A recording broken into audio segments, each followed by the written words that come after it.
سلام كم يتصنعوا فتوى تخاتلتنا ببزلخم وسلام كخون لكم نتمنخو أبلا لهم رضا دما وستيدم أبزل دوزراسان كلتن حدا ملغتي أب محلالي فلو سدما نعبالات بلسقنا الكمون سقان جيتاتشون نساموران جون منقاقن كاب سراح كسكوكم زخيل تلوخو أب كربا قزي كنسرحينا ودبات سمدا دما دوتهم زي كالو زغالو تباحيلهم أب تاريك كنصحافينا كب أول سيد أو سمدو سراسان كلتن زحلفو ملغتي كابز مصال دما منقستي قبسنا أمريكا دما نقزعتاو حدنات إيرتران سوماليان كخبر كم زلو كم تزرارو تقليص له بزعبا زدما بحاد وخينا كنرينا كابز مصال دما وطبع دما بزعبا معبل حد ميستر انك قال عيزر كابز له بزعبا زون بحاد وخينا كنرينا كومو دما نازي يومون كارز مساسول تحسطات يزلكم مسير لخو سامو داتا زي فيديو ونحابركم نصرحو الشمو فتوى تخاتاتلتنا قداما فيدينا دما ازما بو دما صمدوم تقرابتنا ادلايو بتلاي دما مسزب ايرترا دما صمدو عطنا خيرنا هنكسللو آلنا قبل حدا ملغتي ام محلالي فمولو بزعبا زدما حانت فيديو يزلكم مسير لخو اسكي نزا فيديو زيادة ما لايك مبار نجمرا صمدو كما يمزريو هذه صمدو أنا ذريئو إمكان دمس إيرترا مسكالوت زني وخبابتاتون صمدو بتعمل لا بتلاقي مس إيرترا جن حدا تغني أتدارب فينا ورابتنا كابينا وي كم نرخب بعضهم تريقوا له نتواسينا أنا صمدو بيسلستم إتنسسان دقري تعاطينا نورنا هذه 180 نكون له بوتا هذا صمدو بتاع قداسي يزول امنات لنا نخنبر نحنا اول صومون كتنورو حزب تግራይ ውን كنبر منتي بتاع قداسي حزب جبر ወይ ቅድመ ህዝብ ዝሓለፈና ቆስቆስና ወይ ገለና ገበርና ሓደጋ ክንቃላዕ አይብልና ንምንታይ አይዘድልየና هذا صمدو نحنا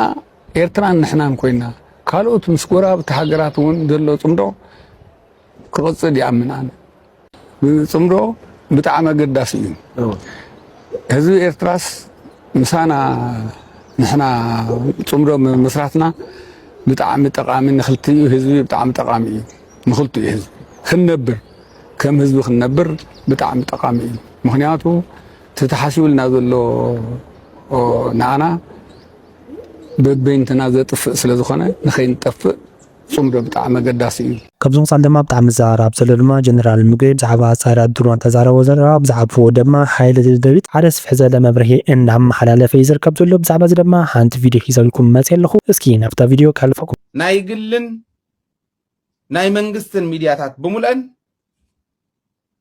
صار درون صار اير انت عاتيقنا عينا يلو مقبي هايلي بلا سيقوري علو وإلو نرمالي لنا يبل علنا يبلنا يبلن علنا يبلنا انت بلون زقان النجار يكون انت جرا لا يكوي عزاز كوي حلافنتي بايزوي كمس نتجرا لا يكون قعدتق حلافنتي دقنوش انزل له حزبو اورجنايز غيرو نسنخ جبر حلافنتي تزي يجبر وقس منبر ازي سلاز جبر زوقس ايكو زوقس ايكونن زدنقو يتزارب سراير علو وين عير تنعير بين نوين يكون انت صريحا دميرني ارترا تግራይን كوقع انت لي ارترا هاجريا اير كتمص تخليهم تبلقه حمص يون زلو كاوكالي هاجر كتوحس تخليا خدلقح تخليهم تلقيحو قاب يونايتد عرب امارات زمص زلو تግራይ كعا اي نتግራይ زي يكون خالوت هاجرات طرح ዝተሰርሐ እዩ ፀረ ድሮን ዝበሃል ነገር የለን ፀረ አየር ዝበሃል ነገር የለን ፀረ ታንክ ዝበሃል ንትግራይ ይኾንን ክብለካ ይኽእል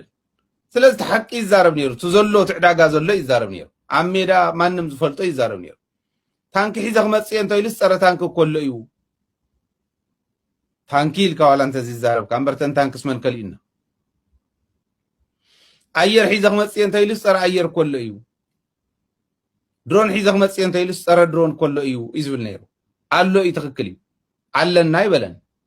አለና እንተ በለውን ጸገም ዘለዎ ይኮነን ክንሕዝ ናይ ግድን እዩ ኣብ መኸተ ስለ ዘለና ዝሕፍረ ይኮነን እኮ እዚ ከይውሉና ኢልካ እንድሕሪት ትገድፎ ነገር እውን ኣይኮነን ግን ከመይ ሕማም መርዘን ከም ዝኾነቶም ታቃለ ምሕተት እትርእይዋ ኣብ ኩለን ሚድያታት ኪሉ ብርግጽ ንዑ ቀቲሎም ወዲኦም እንዲዮም ነይሮም ሞይቱ እዩ ኢሎም ሓሚም እዩ ኮማኣቲ ኢሎም ኣብ መቐለ ዓይደርሲ ኣብ ICU እዩ ዘሎ ኣብ ናይ ኢንተንሲቭ ኬር ዩኒቲ ዘሎ ኣብ ICU ኣትዩ ኣብ ኮማ ኣትዩ ኣሎ ኢሎም እዮም ክዝግቡ ቀንዮም ካብዚ ምሳል ድማ ወጣባ ድማ ምስ ማዕበል ዘበኣሶም ምክንያት ሓደ ሚኒስትር እንዳውፅኢ ዝርከብ ዘሎ ወጣባ እስኪ ሰሜንያ ንመለስ ካለ ሓንቲ መተሓሳሰቢት ኣላትና ሓንቲ ጎፈንድሚ ተዳለወት ኣላ እዚ ጎረቤታችን ዝበሃል ቆልዓ ኣብዚ ደረጃ በፂሕናዮ ባዕሉ ኮንቆልቁል ዝደለየ ባዕሉ ክወድቕ ዝደለየ ባዕሉ ካብ ክብርን ካብ ኣጆኻ ምባልን ካብ ፍቅርን ፀዲፉ ኣብ ከምዚ ዝወደቐ ሓንቲ ትምህርቲ ደይብሉ ፖለቲካ ይፈልጥ ገለ ይፈልጥ ኣጋጣሚ ኮይኑ ሕፅረት ናይ ሚድያ ስለ ዝነበረ ዝተኸፍተ ሚድያ ከዓ ምስ ረኸብና ኣጆኻ ብርትዕ ኢልና ሰብ ማለት ክመሃር እውን ደፋፊእናዮ ግን ኣይተማሃረን ኮሊሉ ዝቆልዓ ኣብ ሽግር ኣውዲቖሞ ኣብ ሽግር ኣትሉ ብተደጋጋሚ ዋላ ሰባት ሰዲድናሉ ተጣዒሱ ኣነ ይኣምን የነግረኩም ኣለኹ ማዕበልሲ ብልቡ ተቃዋሙ ክኸውን ኮይኑ ይኮነን ከይዱ እተን ገንዘብ ዝተኣወደን ከይከፍል በቲ ከዓ ሰባት ደፋፊኦም ኣብ ሽግር ወዲቑ ከምኡውን ካልእ ፀገም ክህልዎ ክእል እዩ ንእሽተይ ይኹን ዓብይ ዘይገድስ ወዲ ሰብ ግን ኩሉ ግዜ ኣብቲ ዝነበሮ ክነብር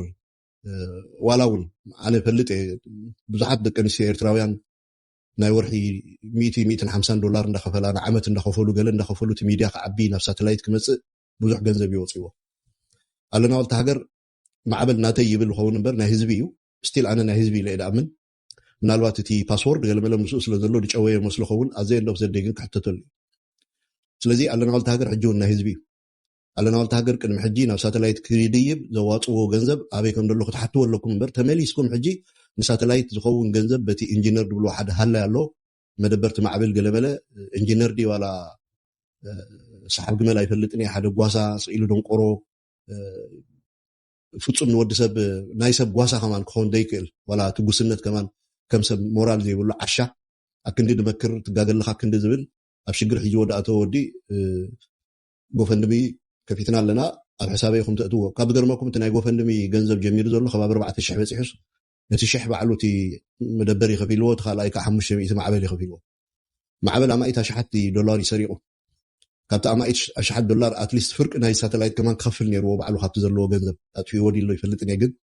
ገንዘብ ሲኢኖም ኣይኮኑን እንደገና ገንዘብ ክሰርቁ ደልዮም እዮም ንሳተላይት መደይብ ዝኸውን እሞ እኹል ገንዘብ ካብ ህዝቢ ተዋፂኡ ተዋሂብዎ እዩ ካብቲ ዝረኸቦ ገንዘብ ቀሊል ገንዘብ ኣይኮነን ስለዚ እቶም ሕጂ እውን ኣነ ኣዋፅሉ ተዋፅሉ ከም ጅባኹም ኣይግድሰንን ይሱ ብዛዕባ ኣይተዋፅን ይኮንኩን ንብለኩም ደለኹ ግና እቶም ተዋፅኡ ደለኹም ሃገራውያን ኣስማትኩም ዝርዝር ንሕዞ ኣለና እተን ደቂ ኣንስትዮ ብፍላይ ገንዘብ ተዋፅኣ ደለኹም ሕጂ ህዝቢ ኤርትራ ክህረም ሓድነት ህዝቢ ኤርትራ ክህረም ክብሪ ህዝቢ ኤርትራ ክህረም ገንዘብ ተዋፅኡ ደለኹም ንሕዞ ኣለና ኣብታ ጎፈንድሚ ኣቲና ገሌኹም ፈሪሕኩም ኣነኒሞስ ጌርኩም ዘይጠቅም ሰልዲ ትድርቢ ኣለኹም መብዛሕትኽን እተን ደቂ ኣንስትዮ ግን ኣብ ሃገራዊ ደንበ ኣብ ሃገራዊ ምትእኽኻብ ዘለኽን ንህዝቢ ኤርትራ መህረሚ ንሉዓላውነት ኤርትራ መህረሚ እዚኣቶም ናብ ብልፅግና ኢዶም ተሓፂቦም ዝኣተው ሰባት ብልፅግና ባጀት ናይ ሳተላይት ክኸፍለሎም ነይሩ ከም ተቀደም ወያነ ንበዓል ኣሰና ክኸፍለሎም ነበረ ነዚኣቶም ባዕሉ ክኸፍለሎም ኣለዎ ካብዚ ምሳል ድማ መንግስቲ ጉዳያት ግብፅን ኣሜሪካን ድማ ንግዛታዊ ሓድነት ኤርትራን ሶማልያን ክኽበር ከም ዘለዎ ከም ተዘራረቡ ተገሊጹ ኣሎ ብዛዕባ እዚ ድማ ሓደ ሓበሬታ ሒዘልኩም መፅእ ኣለኹ እስኪ ናብቲ ሓበሬታ ከሕልፈኩም ፃን ሃገራዊ ምትሕባርን ግብፂ ባድር ዓብደልዓጥን ጸሓፊ ጉዳያት ወፃኢ ኣሜሪካ ማይክል ሩቢን ንስትራቴጂካዊ ዝምድና ግብፅን ኣሜሪካን ኣተኪሮም ኣብ ዝገበርዎ ናይ ቴሌፎን ዝርርብ ግዛእታዊ ሓድነት ኤርትራን ሶማልን ክኽበር ከም ዝተዘራረቡ ኢጅፕት ቱዴይ ኣብ ዘርጋሓቶ ሓበሬታ ገሊጻ እዚ ኣብ መወዳእታ ቀዳማይ ሰሙን ናይ ወርሒ መጋቢት ዝተኻየደ ናይ ቴሌፎን ዝርርብ ሚኒስትር ጉዳያት ግብፅን ኣሜሪካን ብዛዕባ ጸጥታ ቀርኒ ኣፍሪቃን ቀይሕ ባሕርን ኣመልኪቶም ሰፊሕ ዝርርብ ኣካይዶም ሚኒስትር ባድር ዓብደልዓጢ ኣገዳስነት ምዕቃብ ጸጥታ ልኡላውነትን ግዛእታዊ ሓድነት ኤርትራን ሶማልን ክኽበር ብትሪ ጸቂጡ ተዛሪብሉ እቲ ሚኒስትር ንሶማሊላንድ ኣፍልጦ ሃገርነት መሃብ ንኣህግራዊ ሕግን ልኡላዊ ግዛኣትን ሶማል ዝጥሕስ ምዃኑ እውን ገሊጹ ኣብቲ ኣጋጣሚ ሚኒስትር ጉዳያት ግብፂ ንመዘኑ ጸሓፊ ጉዳያት ወፃኢ ኣሜሪካ ግብፂ ናይ ሃገር ኣፍልጦ ሶማሊላንድ ከም ዘይተቐበሎ ብምሕባር ንጸጥታ ቀይሕ ባሕሪ ኣብ ሓደጋ ዘእቱ ዝኾነ ይኹን ስጉምቲ ካብ ምውሳድ ጥንቃቐ ክግበር ኣዘኻኺሩ እዚ ዝርርብ ግብፂ ኣብ ዝመጽእ ሰሙናት ብጸጥታዊ ተልእኾ ሕብረት ኣፍሪቃ ከም ብሓድሽ ዝተዋቐረ ዓቃብ ሰላም ሰራዊታ ክትልእኽ ኣብ ትዳለወሉ ዘላ ግዜ ዝመጸ ምዃኑ ኣገዳስነቱ ዕዙዝ ይገብሮም ቀፂሎም እቶም ሚኒስትራት ንጸጥታ ሱዳን ኣመልኪቶም ኣብ ዝገበርዎ ዝርርብ ድማ ልኡላውነት ሱዳን ክኽበር ሓድነት ሃገራውያን ትካላት ሱዳን ንምፍጣር ክትፀዓር ጸዊዑ ሚኒስትር ባድር ንውሕስነት ማይ ኣመልኪቱ ምስ ጸሓፊ ጉዳያት ወፃኢ ኣሜሪካ ማይክል ሩቢዮ ኣብ ዝገበሮ ዝርርብ ፕሬዚደንት ዶናልድ ትራምፕ ዞባዊ ሰላም ንምምጻእ ዝገብሮ ዘሎ ጽኑዕ ተበግሶ መጉይሱ እቲ ሚኒስተር ወሲኹ ፈለግ ኒል ንህዝቢ ግብፂ መትኒ ምዃኑ ብምግላጽ ግብፂ ኣብ ሃገራዊ ሕጊ ተመርኪሳ ምስ ሃገራት ተፋሰስ ኒል ተሓባቢራ ከም ትሰርሕ ሓቢሩ እቶም ሚኒስተራት ወሲኾም በመጥቃዕቲ ኣሜሪካን እስራኤልን ዝተበገሰ ኩናት ኢራን ዝሃድኣሉን ብዲፕሎማሲያዊ መንገዲ ዝፍትሓሉን ተኽእሎታት ዘተይምሉ ሚኒስተር ጉዳያት ግብፂ ባድር ዓብደልዓጢ እዚ ተፈጢሩ ዘሎ ኩነታት ቁልጡፍ ፖለቲካዊ ፍታሕ ክግበረሉ ብምጽዋዕ እዚ ካብ ተመሳሳሊ ናይ ግርጭት ዓንኬል ክወፅእ ክስራሕ ጸዊዑ እዞም ክልተ ሚኒስተራት ኣብ ዝገበርዎ ናይ ቴሌፎን ዝርርብ ኣብ ዝምዕብል ዘሎ ዘባዊ ኩነታት ብፍላይ ድማ ዝብእስ ዘሎ ህሉ ኩነታት ብሰፊሑ ዝዝርጋሕ ዘሎ ግርጭት ኣተኪሮም ሓሳባት ተለዋዊጦም ዝርርብ እዞም ክልተ ሚኒስተራት ንኩነታት ወሽመጥ ቃዛን ምዕራባዊ ገማገም ፍልስጤምን ኩነታት ሱዳን እሽሞ ፍትዋት ተኸታተልና ልምዓት ፈረና ሓበሬታን እዚ መስኒሩ ክሳብ ቀጻሊ ብሓድሽ ሰንረኸብ ቪድዮ ምጻኹም ላይክ ባርኬት ትረስዑ ሰናይ ግዜ